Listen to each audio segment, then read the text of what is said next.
Yes, hi, good day. So for today's video, we're going to talk about the muscular system of the frog. So say hi. Hello, everyone. So this is actually in line with the upcoming laboratory practical assessment or the final assessment of my student in zoology. So hopefully makatulong to sa kanilang review and somehow ma-refresh yung mga muscles na pag-aralan natin. And also for those who are taking up zoology, I know it's kind of difficult subject, but kaya nyo yan. I believe in you guys. Diba? So, kaya nyo yan. Basta tiwala lang sa sarili and tiwala sa process. And yeah, kailangan ng madibdibang reviewhan din.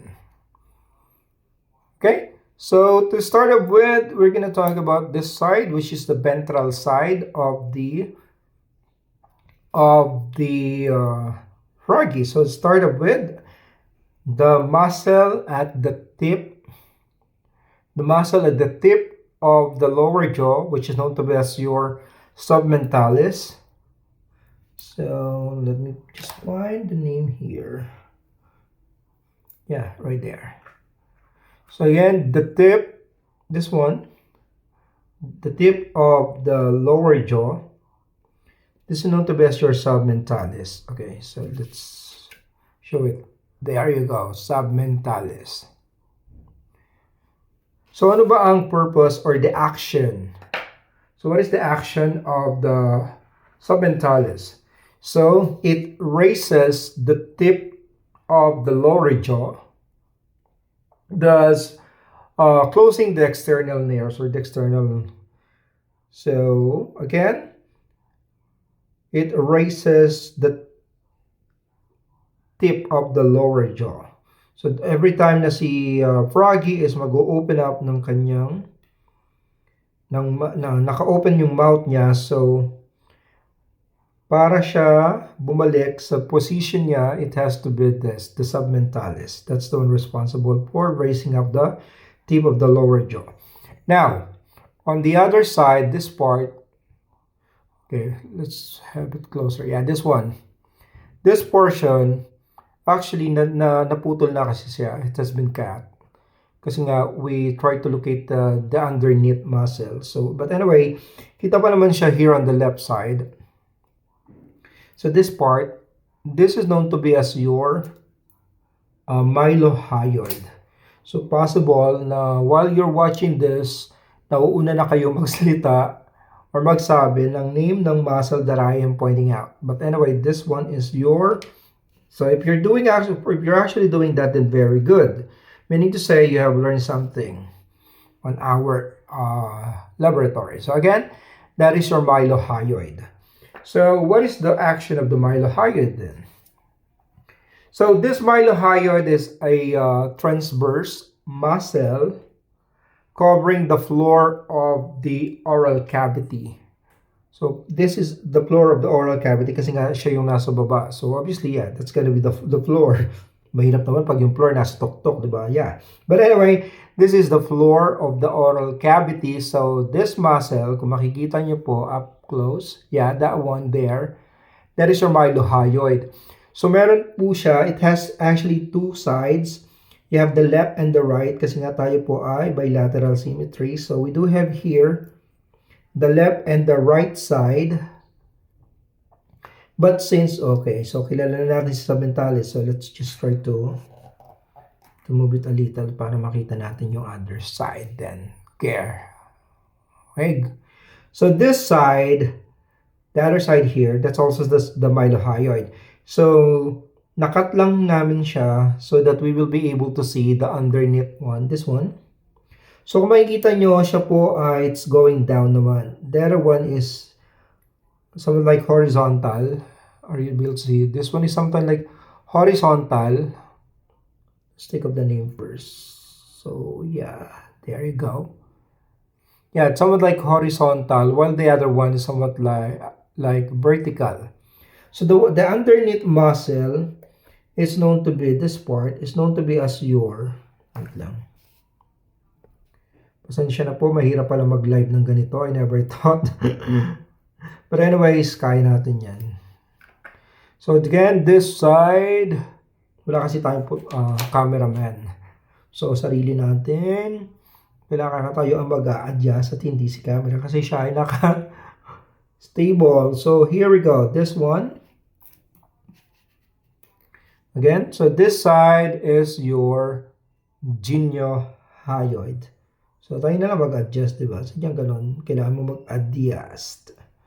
So again, that's going to be your geniohyoid. So again, the first thing, the tip of the lower jaw, that's going to be your submentalis. There you go. And then, the one covering the lower jaw, the floor of the lower jaw is known to be as your mylohyoid. And then underneath, that's the longitudinal flat muscle here, or yung parang vertically arranged. That is known to be as your, or immediately below your mylohyoid is your geniohyoid. But wait, syempre, there's more. So supposedly, sabi ko nga, this mylohyoid is actually covering the floor of the lower jaw. So nung buo pa siya, there is somewhat like a line in the middle that actually divide the mylohyoid into two halves. So that's known to be as your median raphe. Yeah, this one. Wait lang, ayusin natin, di mabasa. Yeah, so you do have here your, see that one then? Okay, let me just move this one here. Okay, so that's your median raphe. Hindi talaga, so wait lang. Yeah, just remove this one. There you go. Wala na ating... There we go. That's your median raphe. So again, the tip of the lower jaw, you have your submentalis, and then the floor of the covering the lower jaw would be your mylohyoid, and then the line that divide the mylohyoid into two portions, you have your median raphe. So kapag ka naman po kinat natin si median raphe and inangat natin sa mylohyoid, you're gonna see the longitudinal flat muscle, which is known to be as your geniohyoid, which actually draws the hyoid forward and upward. So if you will remember dun sa ating skeletal system, diba, you do have the hyoid apparatus, the hyoid, which is actually the articulation of the tongue. So this geniohyoid is the one that draws the hyoid forward and backward, or rather the forward and the upward thing. So yan po. So again, that's the ventral side.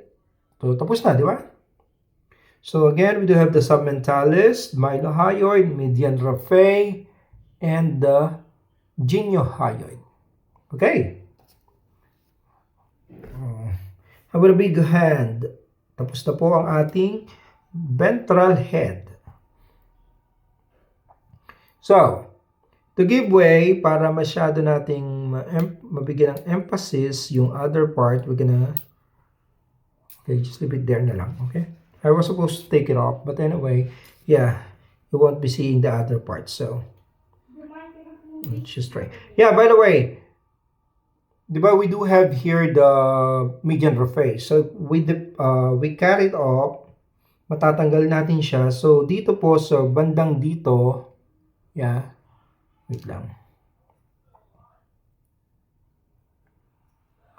Here on the portion, this one right here, you do have the hyoglossus. It's somewhat like the underneath, this one, the underneath of the median raphe. You have the hyoglossus. So, again, let's take up all of the pins para naman we can move forward. Kasi mahirap mag-dwell, di ba? Sa nakaraan, you have to move forward, mag-move on. So, anyways, now we're moving forward sa ating chest part, this one. Ito yung kapag nag-gym ka, gusto nyo yung malaki. That's the pec. The pec. We do have 3 pecs here. So, later on, I'm gonna introduce them to you. But first thing first, you do have here your scapulohumeralis, or known to be as your deltoid use. This one. Ano nakikita no? So, itong portion na to, this is going to be your deltoid. Or, we can actually call it deltoid use or the scapulohumeralis.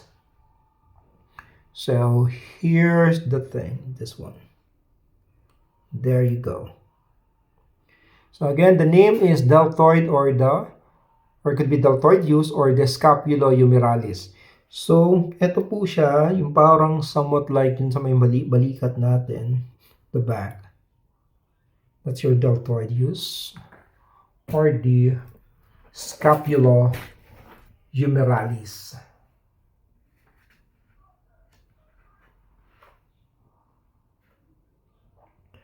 So, ano ba ang ginagawa ni deltoid use? So, this is actually the thick muscle that passes from the upper arm going to the lateral portion of the sternoradialis. So this one. Yun, ano daw? So anyway, so ano bang ginagawa niya? So this is the adductor of the forearm. So di ba when we talk about adductor, siya yung papalapit na lumalapit siya papunta dito sa gitna. Di ba? We have the abduct. Whenever kapag ka abduct, meaning you are being taken away. Pag adduct, you are bringing closer to the position. So again, ito po deltoid or the deltoid use or your scapulohumeralis is nag-a-adduct or serve as the adductor of the forearm. So ito yung ating forearm. So that's the adductor of the forearm. Now, right after your your deltoid, there's the scapulohumeralis, you will have the sternoradialis. So this one. So sternoradialis is actually the thick muscle na sometimes it is being covered by the mylohyoid. So it's actually extend up to this part, dito sa portion na ito sa taas. So again, you do have the deltoid or the scapulohumeralis, and then you do have here this muscle which is known to be as your sternoradialis. Now, sabi ko nga kanina, we do have 3 pecs. So we do have the 3 pecs. We do have the pectoralis, the anterior pectoralis, the middle pectoralis, and the posterior pectoralis. So ano-ano ba ang pangalan ng mga pecs na yan? So huwag niyo na sabihin na pec. Huwag na. It sounds like it's not good to hear. But anyway, we're going to talk about, we have the pec 1 or the anterior pectoralis, the middle pectoralis, and the posterior pectoralis. So, sila po ay may different name aside from having the direction. So, we do have the anterior pectoralis or pectoralis epicoracoidea. So, this one here. So, again, you do have the posterior pectoralis or pectoralis epicoracoidea. That's the anterior thing. So, if you're gonna take a look at the muscle, meron po siya dito. Yan. This one. Yeah, right here. You have this muscle. That is the anterior. Next, you have down here. Ito, medyo nakat na namin siya before. This one, this is gonna be the middle pectoralis or the pectoralis sternalis. Oh, hold on. Yan. So that's the name. Pectoralis sternalis. So again, the anterior one is the pectoralis epicoracoidea. Kasi nga, malapit siya sa coracoid or sa epicoracoid. Kung matatandaan nyo, we can still remember the skeletal system. So you do have the epicoracoid. And then you do have the sternalis or the sternum here, right here. The sternum. So that is the pectoralis, sternalis or the middle pectoralis. Now, the third pectoralis would be coming from here, going down to the abs or to the abdominis. That is why this posterior pectoralis is known to be as your pectoralis abdominis. Yeah, this one. So again, you do have the pectoralis epicoracoidea or the anterior pectoralis, middle pectoralis or pectoralis sternalis, and then you do have the anterior pectoralis, the posterior pectoralis or pectoralis abdominis. Okay, so take a look at it. So again, let's have a recap. So we do have here, this side, you do have the deltoid or the deltoideus or the scapulae-humerales. Then we have here the anterior pectoralis or the pectoralis epicoracoidea, the middle pectoralis or the pectoralis sternalis, and then all the way up here down to the abdomen is the pectoralis abdominis or your posterior pectoralis. Okay? Now, going down to the abs portion. So, before, nung hindi pa to masyadong nade-dry up, you can actually see here the line in the middle portion, dividing the abs into left and right side. So you do have here the linea alba. Linea alba because, of course, line, and then alba means white because it's somewhat like white thing na nagahati or it divides the ab or the abdomen into left and right side. And then if you take a closer look, you can see there yan.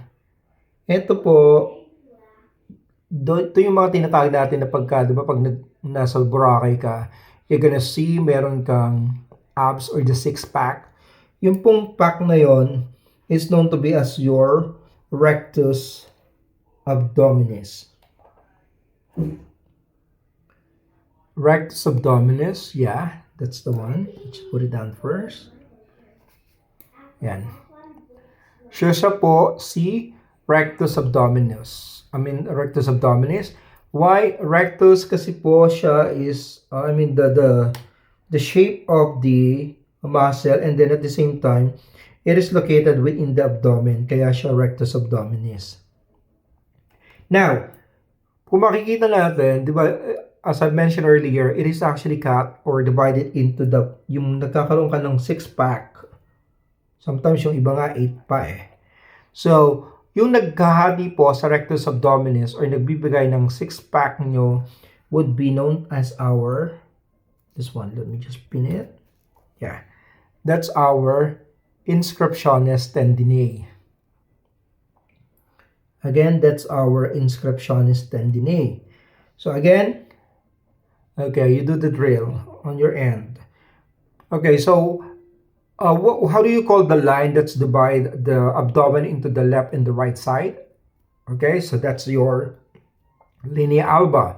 So how about yung six-pack natin? We do have sometimes 6 or 8 packs yung iba. So yon po, cada segment niya is known to be as your rectus abdominis. And then yung nagdi-divide naman sa abdominal wall is known to be as your inscriptionis tendinae. Okay? Gotcha? Okay, there you go. And syempre, hindi makukumpleto pag nawala on the side. Now, pasensya na po, nangangawit na siya. So, on this side, both sides actually, you can just hold it like this. So, this side, this one, and also the other side right here. So, that is what we call the external oblique. External because that's located outside, and then the oblique is the pattern. Parang oblique siya. Ayan.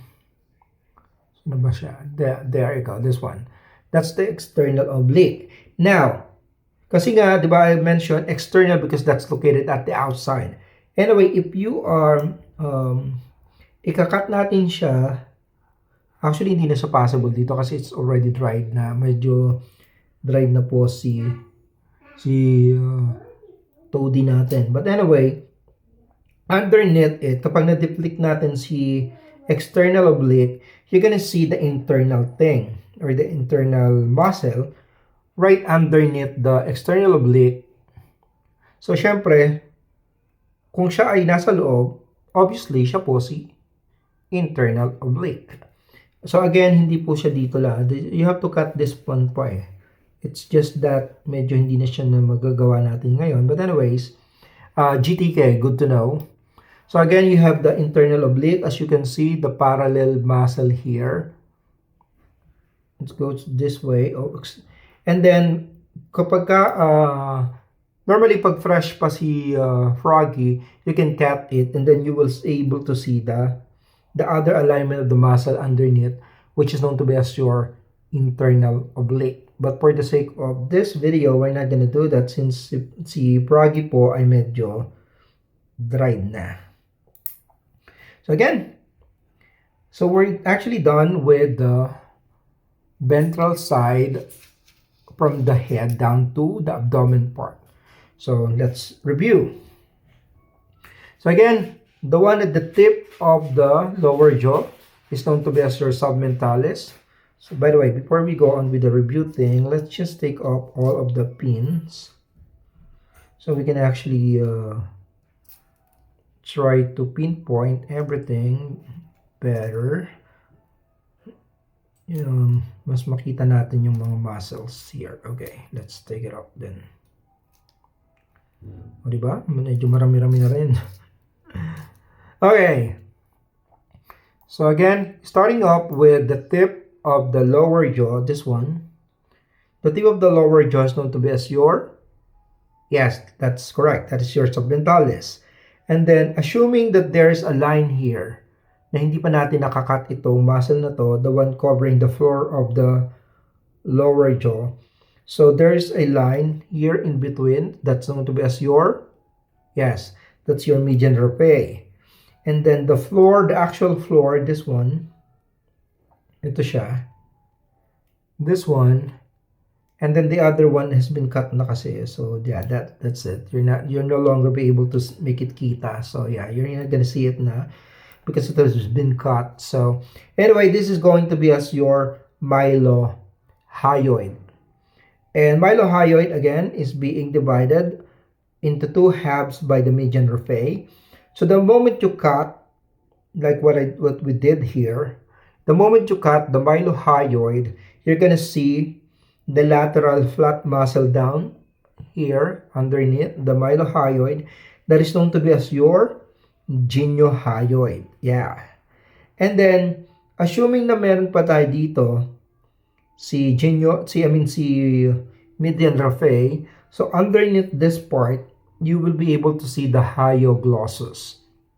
Yeah, that's the hyoglossus. So again, that's the muscle of the lower jaw. Now, moving forward, we do have here the chest part. So first thing we do have here, this portion, yeah, this side here, medyo visible siya kasi nag-gym yung ating Froggy. So yung portion na to, this is known to be as your deltoid or deltoideus or the scapulohumeralis. So, ang purpose nito? Nag-a-adapt po siya ng forearm. Next, we do have here down sometimes it's being covered by the mylohyoid, this one. So this is your sternoradialis. Sternoradialis. And then right after that, you will be able to see this muscle. 1, 2, and then 3. These muscles are known to be as the chest muscles or the pecs. Ito yung gustong-gustong palakihin ng mga nag-gym. Kasi nga medyo mayabang siya tingnan pag medyo malaki yung your chest part. Not the breast thing, but the chest part. So again, you do have the pecs or the pectoralis.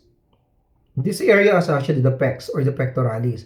But then we do have the anterior pectoralis or the pectoralis epicoracoidea. And then you do have the middle pectoralis or the pectoralis sternalis. And then down here, you do have the posterior pectoralis or the pectoralis abdominis because it goes into the abdomen. Now, having said that, we're going to move on to our abdominal portion or the abdominal wall, which is actually divided by the line in the middle, providing you the left and the right of the portion. So that is known to be as your linea alba. So you do have the longitudinal left and right portion, that's the linea alba. And then the one that divides your abdominal wall into segments transversely, this one, 1, 2, 3, 4, 5, 6. This is known to be as your inscriptiones tendinae. And then yung tinatawag naman natin na six-pack, this is known to be as your rectus abdominis. And then on this side, and then also on the other side, this one, that is known to be as your external oblique. And then of course, sabi ko nga kung medyo fresh pa sana all fresh. Kung medyo fresh pa sana si ating froggy, so we will be able to see the underneath of the external oblique, which is your internal oblique. But anyway, we're not gonna do that na. Kasi nga medyo dry na siya. Anyway, good to know thing. Okay? So we're done with, how about a pat on your back or your shoulders? Kasi tapos na tayo sa head, chest, and the abdomen. Yuhuu! Diba? Mabilis lang yan. Kayang-kaya nyo yan. Kailangan mo lang ng constant practice. You have to point out everything and then try to write down the names of the muscle because sometimes nga, madali siya bigkasin but what about the spelling, di ba? Baka mamaya, wrong spelling means wrong. So, patay tayo dyan. But anyway, yeah, just trust yourself and you're gonna survive it. Okay. So, since we're done with our abdominal portion, we're gonna move on to the lower or the leg part or the thigh part. This is the thigh part. So, medyo dry na nga siya, kaya medyo a bit mahirap na siya ma-distinguish. But anyway, medyo visible pa naman siya somehow. Okay, so, eto po, this is actually cut. So, ano ba itsura niya if not cut? So, you do have here, this one. This muscle is actually running from here down to the knee part, from the hip down to the knee part. So, this one, na pwede mo siyang malip, this is known to be as your, yeah, that's correct. I can hear you loud and clear. I know there are some able to identify the name, but there are some na medyo, wait, alam ko yan, but it's already on the tip of my tongue. But anyway, yeah, I know you can do that. Okay, so it's starting with the S thing. Yeah, that's correct. That is your sartorius. Somewhat like notorious, no? Yeah, that's gonna be your sartorius. Yeah, so again, that is our sartorius, which is the superficial flat muscle that's run downward. So that's your sartorius. So what we did actually on the left side, this one, we cut it at the middle. So we can reveal the underneath muscle. So there you have it. Yeah. Pero kung hindi pa siya cut, if you didn't cut this, it would be like this one. Running from this side, from the hip, going to this portion. From here down to this one, to the knee part. So again, that's your sartorius. Now, let's have this part first, the bottom part. So the bottom part, you can actually see here, this one, medyo manipis lang siya. This one, this is just a thin muscle na sometimes if you skin the frog, during the process of skinning the frog, tendency is na sumasama siya. Sumasama siya kasi nga medyo nakadikit siya sa masyado silang close ni skin. So tendency is you're gonna damage this. But anyway, this one is known to be as your gracilis minor or rectus internus minor. So again, this is your ano raw? So again, this is your, wait lang, nawawala tayo sa camera. So again, this is your gracilis minor or the rectus internus minor. Hold on, where is it? So here, we're gonna pin that one. Yeah. Oh, wait lang. Baka maguluhan kayo. Bakit nasa dorsal side? So again, that is your gracilis minor or the rectus internus minor.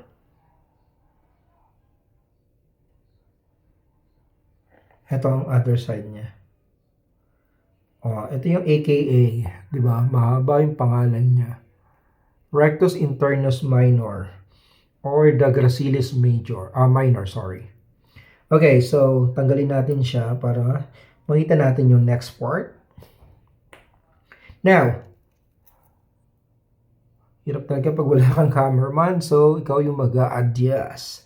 So after this, you have the muscle. Ito, this one. Right next to that, you do have here, this part. This is known to be as your, kung ito is minor, you do have the major. So you do have, mas mataas yung rango niya. So that is your gracilis major. Or, other name niya, gracilis major, or, kagaya nung kanina, that's gonna be your rectus internus major.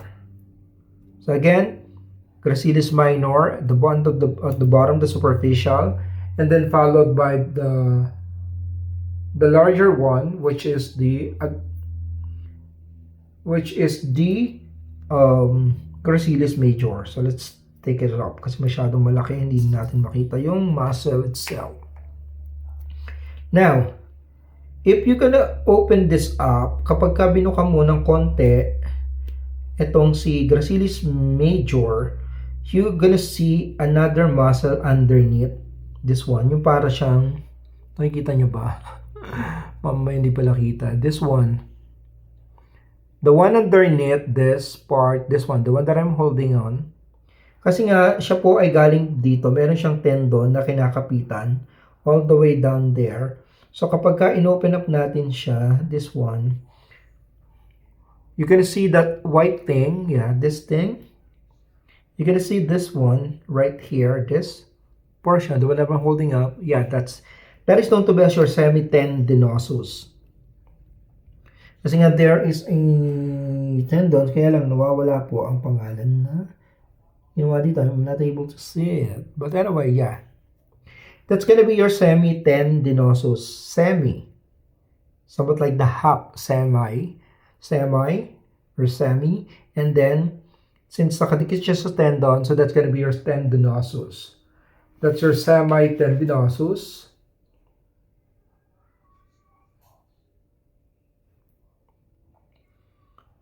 Yeah. Sorry. That's your semitendinosus. You're gonna split up the gracilis major. So you will be seeing the semitendinosus. Next.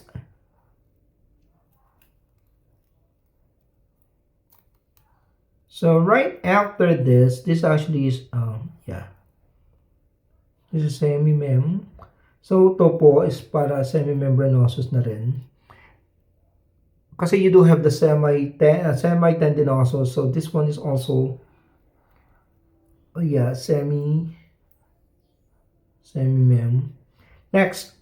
So since kinat natin to, si sartorius, para makita natin yung muscle underneath. So makikita natin yung muscle underneath nito.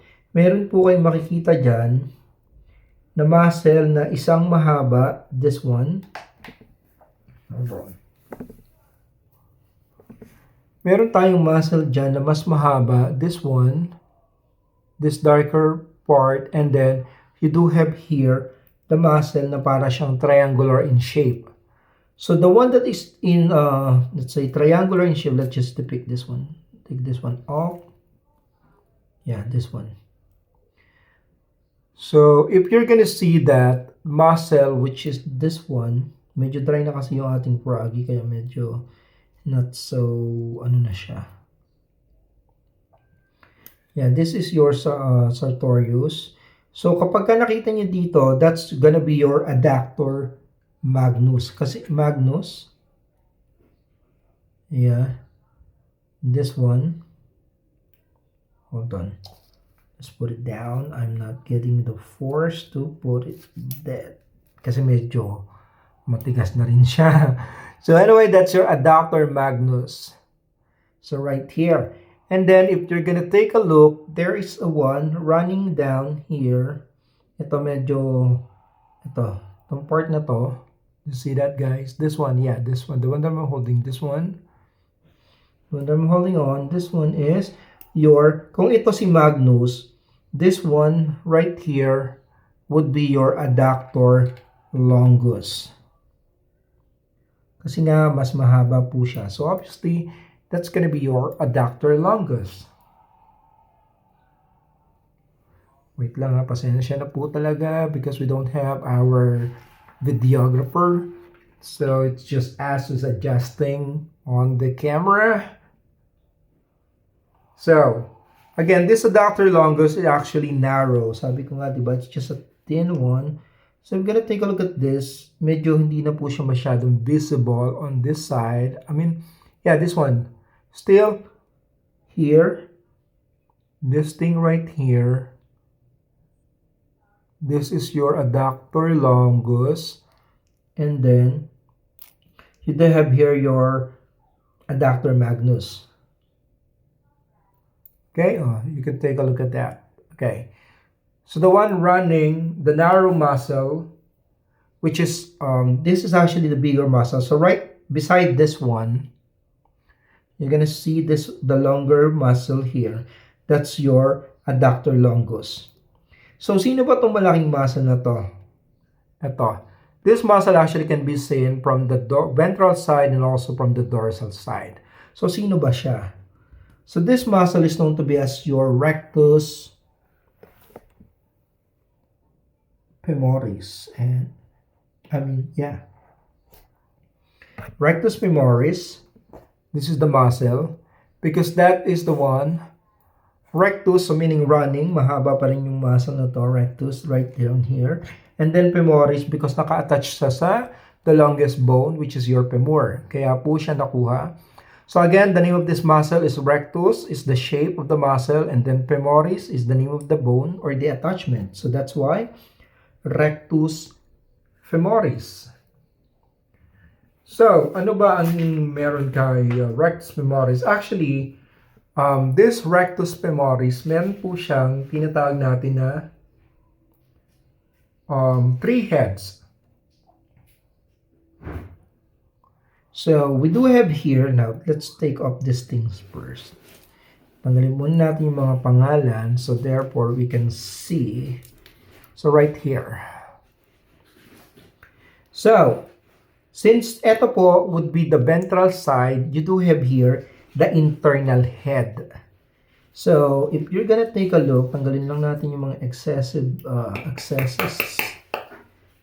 niya dito. So, if you take a look at this part, asan ba siya? If you take a look at this one, right down there, yung dulo nito, kasi nga ventral side to. So, the ventral side here, so you have the ventral side, makikita mo doon sa dulo nito, that's gonna be the internal. So, that is the internal head or the vastus internus or the ventral head. Again, that is your vastus internus or the ventral head. So, right down there. So, siya po is somewhat like near the adductor longus. So, again, that's the vastus internus or the ventral head.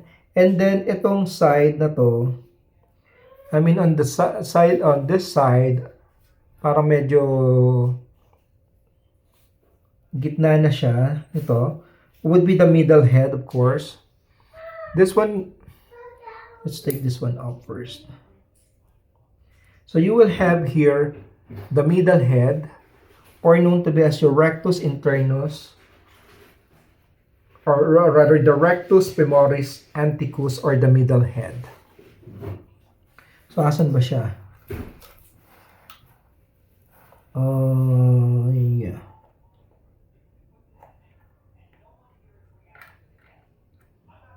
So, this one. This part would be your middle head. Yan. That's going to be the middle head or the rectus femoris anticus.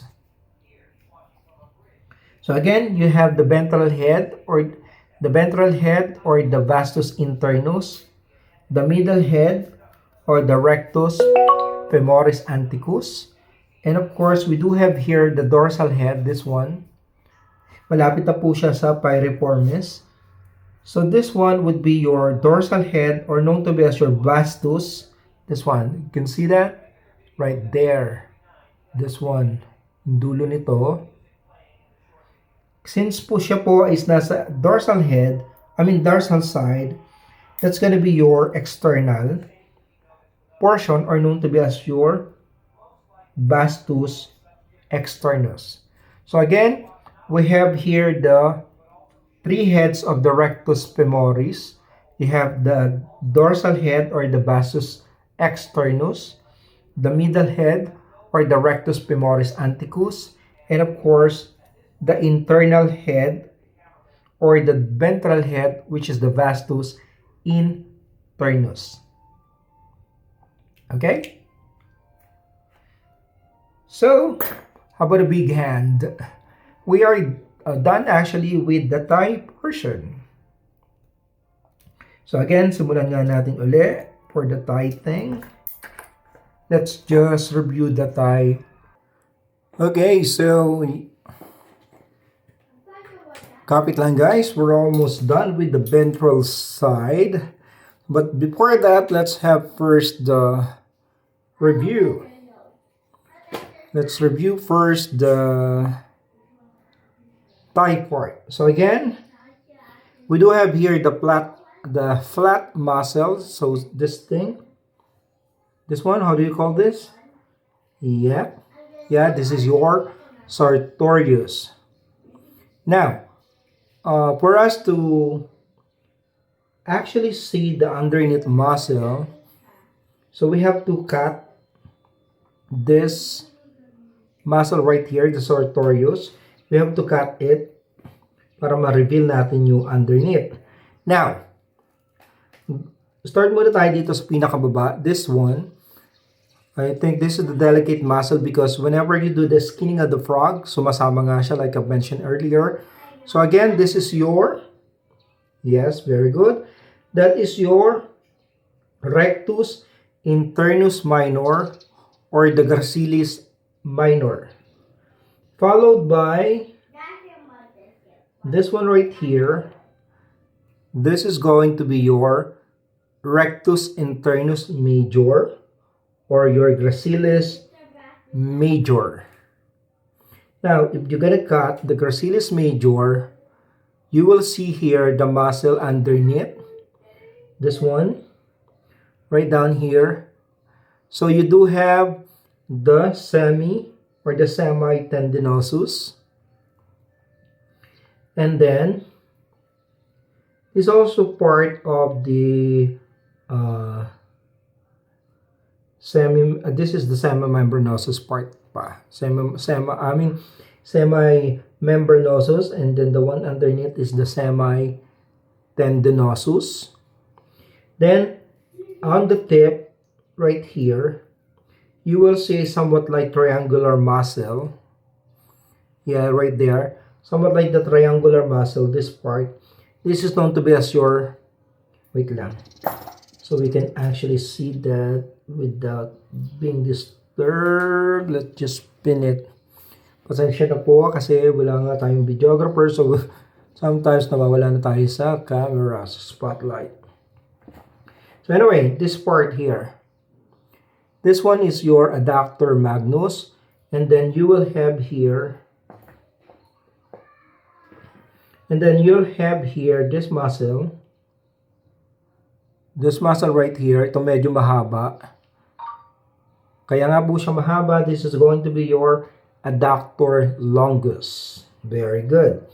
And then, right after your adductor longus, this muscle, the large muscle that can be seen ventrally and dorsally. You do have the ventral and the dorsal side. So you're gonna have here the rectus femoris. So again, rectus is the shape of the muscle, and then femoris because of the bone femur. And then it actually has 3 heads. So you do have here down below. Yeah, down here, you do have the ventral head, or known to be this one. You do have the ventral head.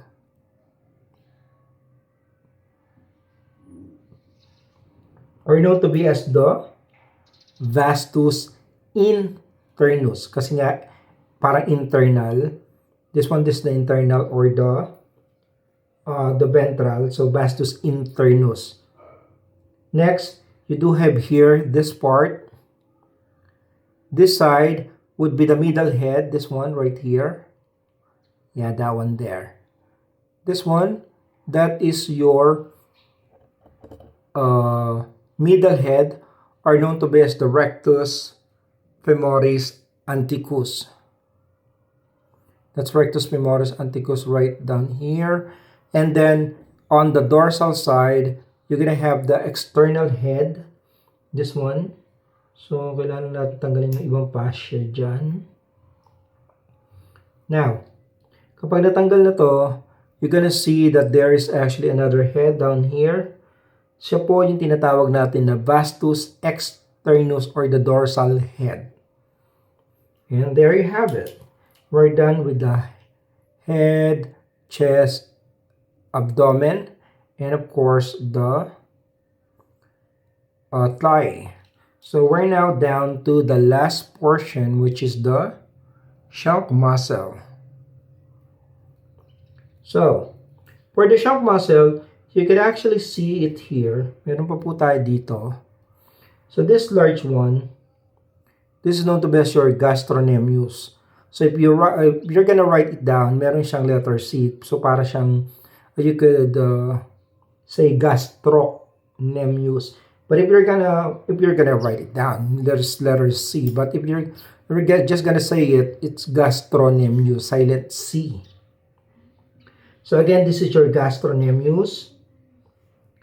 And then, right after that, you have your tibialis posticus.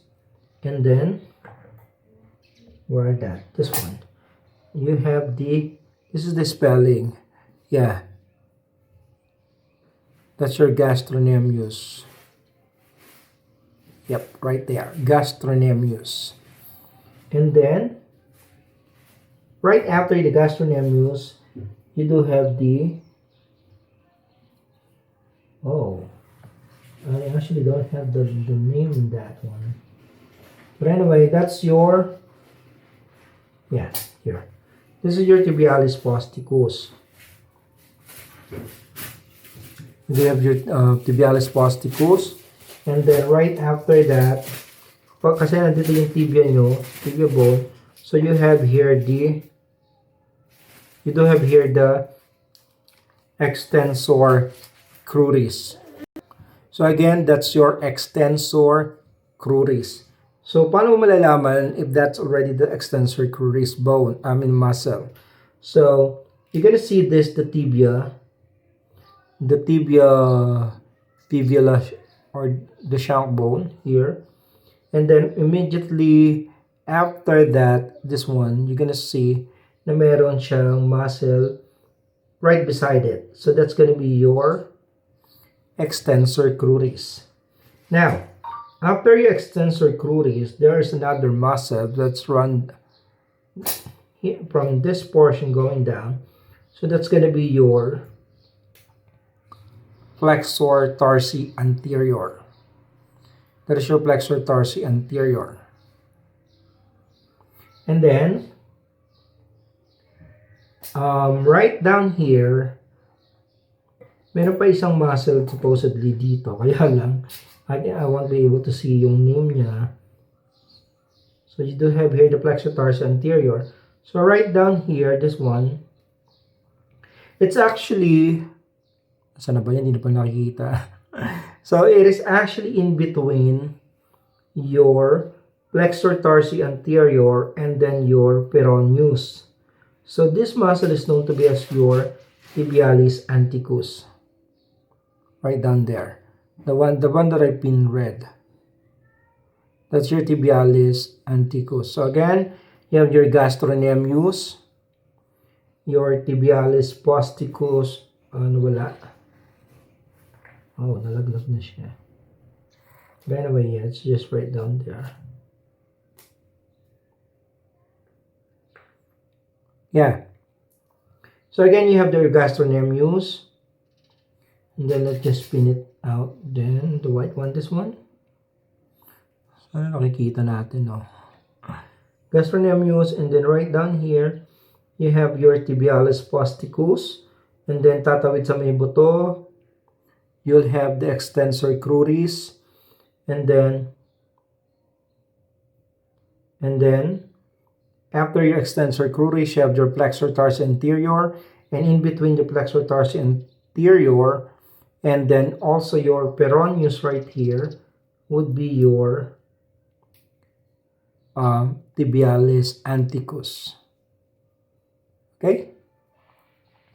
So again, that is our the ventral muscles.